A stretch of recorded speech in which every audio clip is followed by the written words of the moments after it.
Armenia está atravesando en una crisis política profunda, profunda porque la actitud del actual gobierno llevó a una polarización sin antecedentes. Estoy hablando de polarización política porque la polarización social en Armenia existía desde probablemente los mediados de los 90 a partir de esta transición hacia un capitalismo neoliberal que creó muy pocos, que se quedaron con todo, y los muchos que no tenían nada. Bueno, esa polarización social tuvo sus consecuencias en abril del 2018 y ahí un grupo, pequeño grupo, supo capitalizar esto, llegar al poder. Después lo que vimos no era nada la concreción de todo lo que habían prometido, sino que el afán de estar en el poder, concentrar el poder y seguir estando en el poder.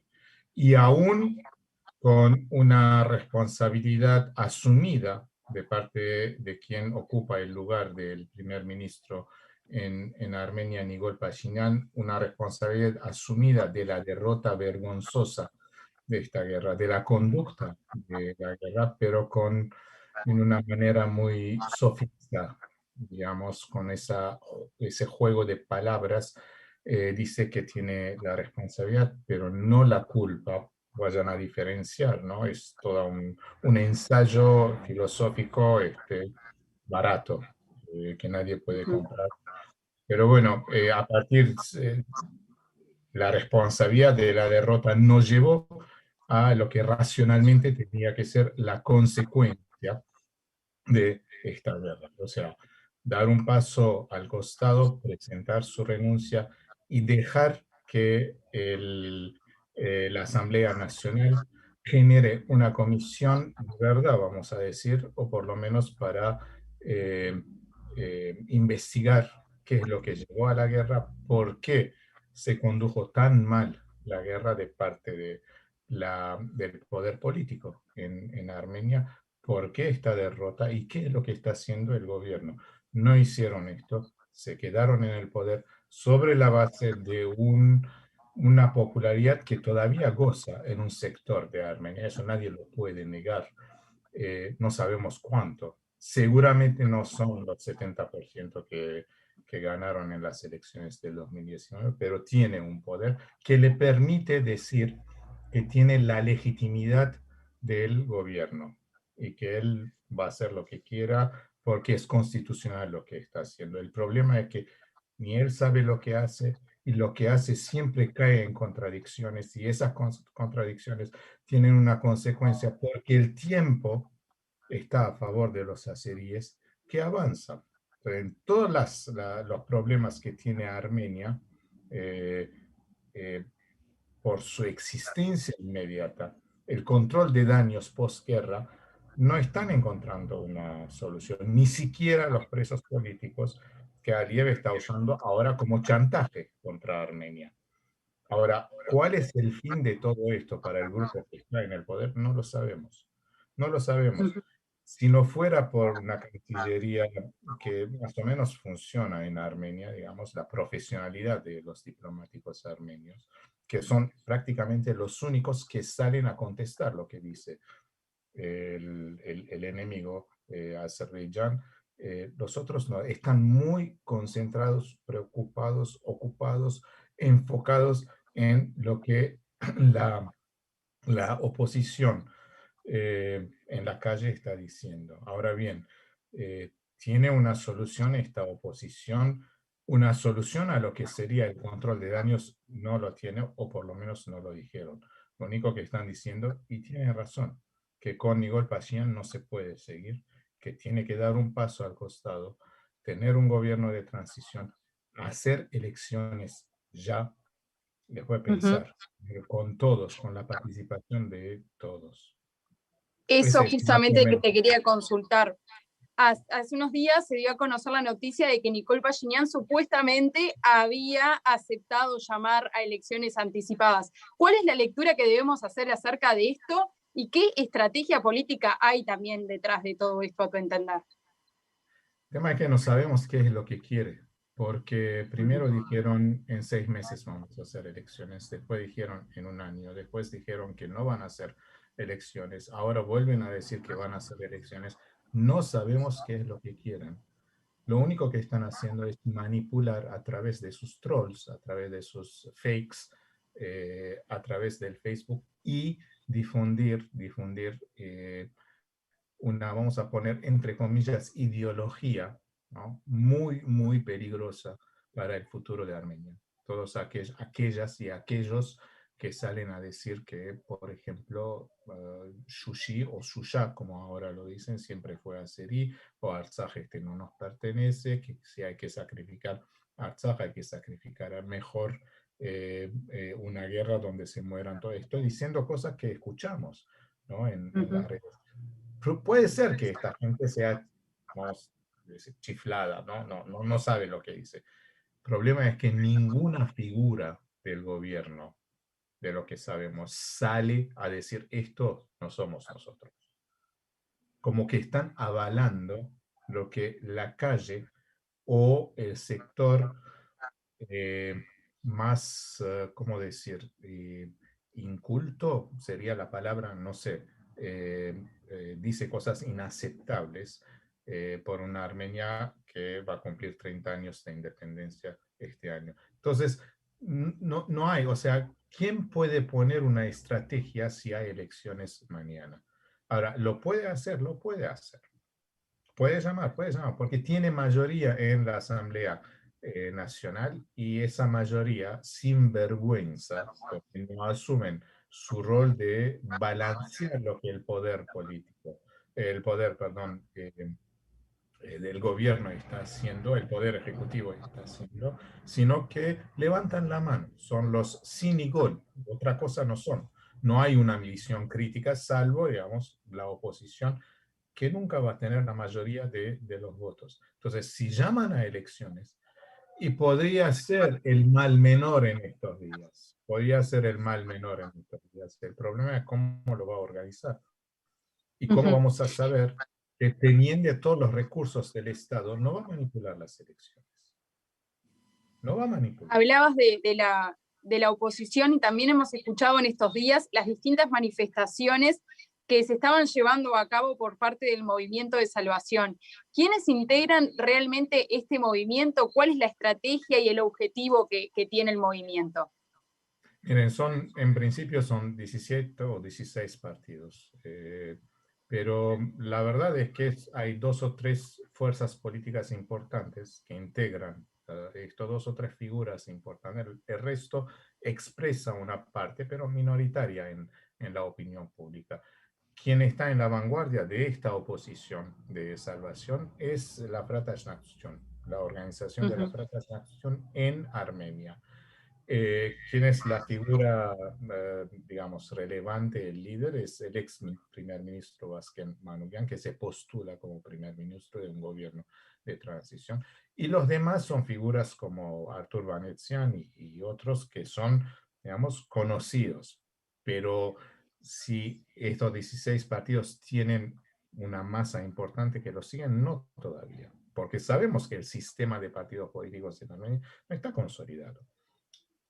Probablemente, más allá de la formalidad, como partidos consolidados, ganen o no ganen las elecciones, podríamos nombrar a lo sumo quizás dos.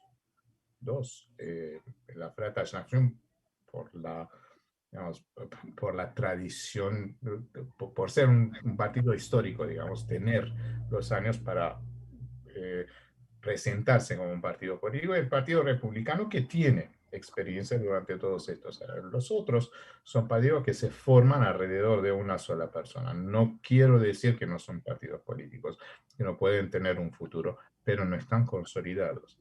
Ahora bien, eso es lo que estoy, digamos, la respuesta es quien lleva adelante este movimiento es la Fra Tajnaksutyun en Armenia.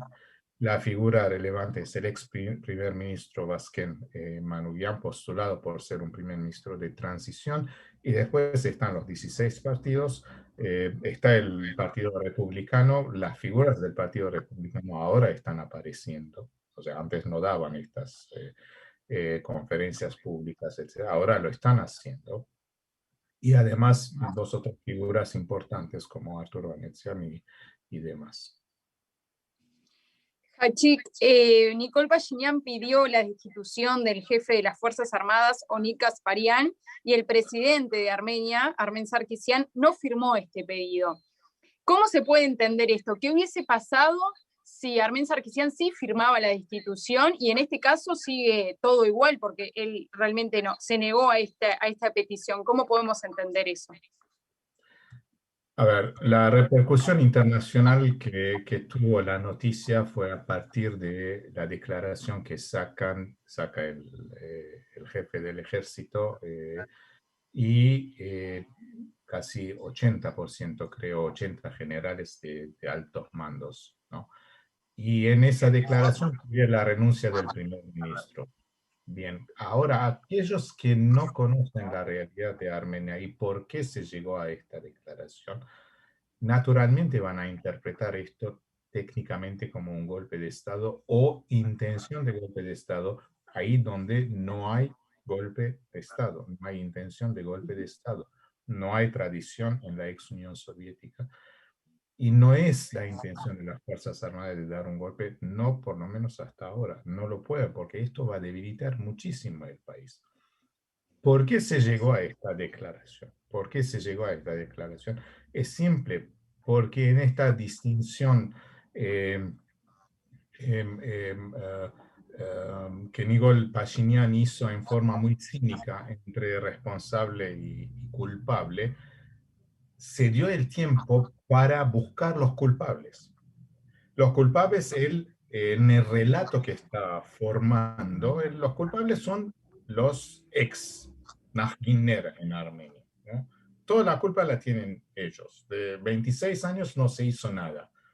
Son estas frases, estas formulaciones que aparecen en los discursos públicos, en los medios de comunicación y que se instalan para cierta gente que no entiende la complejidad de la política armenia como en cualquier otro país, ¿no? La política siempre es compleja. Ahora, aparentemente, están buscando el responsable principal o el culpable principal de la guerra y la derrota de la guerra. Y echan la culpa a los altos mandos del ejército, cuando sabemos que el ejército armenio combatió muy bien, o sea, nadie puede cuestionar el patriotismo, el espíritu de sacrificio. Eh, y es cierto que el enemigo no avanzó más de 10 o 15 kilómetros. El resto, la entrega de los territorios, fue una decisión del poder político, del gobierno. No llegaron a Carvalho, no entraron en Carvalho. Se entregaron estos territorios. Eso es lo que hay que entender. Entonces, en esta búsqueda aparece también esa tristísima declaración sobre el misil ruso Iskandar, no voy a hacer el raconto, se sabe, ¿no? Que implica Rusia, pero también a las Fuerzas Armadas. Digamos, está diciendo que es un arma que no explotó, que explotó el 10%, que es un arma de los 80, es también poner en cuestionamiento el profesionalismo de las Fuerzas Armadas. El profesionalismo de las Fuerzas Armadas. Ahora bien, la primera reacción de las Fuerzas Armadas fue por el vicecomandante del ejército, que salió simplemente a, bueno, lo voy a decir en forma popular, cagarse de risa. Quien dice que no explotó, explotó el 10%, porque no puede ser. O sea, ningún militar puede avalar lo que dijo Nikol Pashinyan. Y a partir de ahí empezó, le pidió la renuncia, no se renunció, respaldaron, entró la oposición. En el medio de todo esto, bueno, quedó en las manos del presidente. El presidente constitucionalmente o puede firmar, no firmar, ¿no? O devolver. Lo que hizo Armen Sarkisian en el primer caso fue devolver eh, eh, la, la orden, o sea, la decisión de Nikol Pashinyan. Entonces, en 3 días, Nikol Pashinyan volvió a mandar y presionar públicamente para que firme. En este caso, Armen Sarkisian lo tenía que mandar a la Corte Constitucional. No lo hizo. No lo hizo porque Armen Sarkisian, si bien aparentemente quiere que este gobierno se vaya, nunca se juega completamente. En algún momento se abstiene o sale una vena conservadora que no quiere romper del todo. O pasó algo en la conversación que tuvo con el primer ministro. Entonces, no firmó, en otras palabras, la orden se tiene que ejecutar. ¿Qué va a pasar después de esto? No lo sabemos. Está muy mal. Porque además, todos estos altos mandos los nombró Nikol Pashinyan en esa purga que hizo en las Fuerzas Armadas, purga, entre comillas, ¿no? Para poner gente leal a él. Todo lo puso él. Además, condecoró a muchos de ellos en medio de la guerra. Entonces, ¿por qué este comportamiento? Puede ser que los jefes de Estado, los políticos, se confundan, no sepan qué es lo que están haciendo, hagan declaraciones que después se arrepientan. El problema es que no hay espacio para arrepentimiento para este gobierno, porque si admite un error que hizo, un error grave que hizo, se tiene que ir. No quiere dar ningún argumento para decir admití su error, o si lo admite es para no admitirlo, porque también se puede hacer. Puede declarar que él comete errores, pero estos no son errores graves. De todas maneras, tiene legitimidad para seguir.